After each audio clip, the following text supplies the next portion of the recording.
Mon mari a sacrifié notre fils pour devenir riche et je suis revenue pour me venger.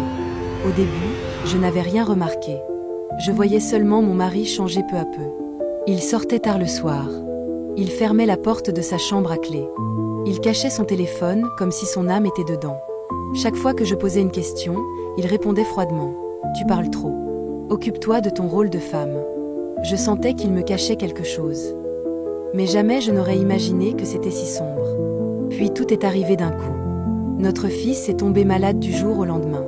Personne ne comprenait ce qu'il avait. Ni les médecins, ni les marabouts. Et lui, mon mari, restait étrangement calme, trop calme. Je l'ai entendu une nuit, près du lit de notre enfant. Il murmurait des phrases que je ne comprenais pas, dans une langue que je n'avais jamais entendue. Quand je suis entrée, il m'a regardée avec un sourire froid. Un sourire qui ne ressemblait pas au père que j'avais connu.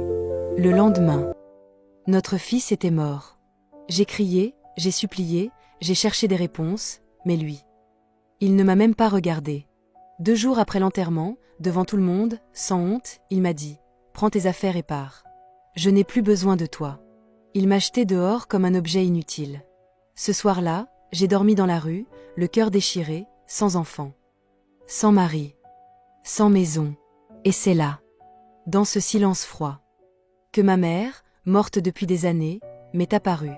Elle s'est approchée de moi, son visage triste mais déterminé, et elle m'a dit « Ma fille, ton mari a sacrifié ton enfant.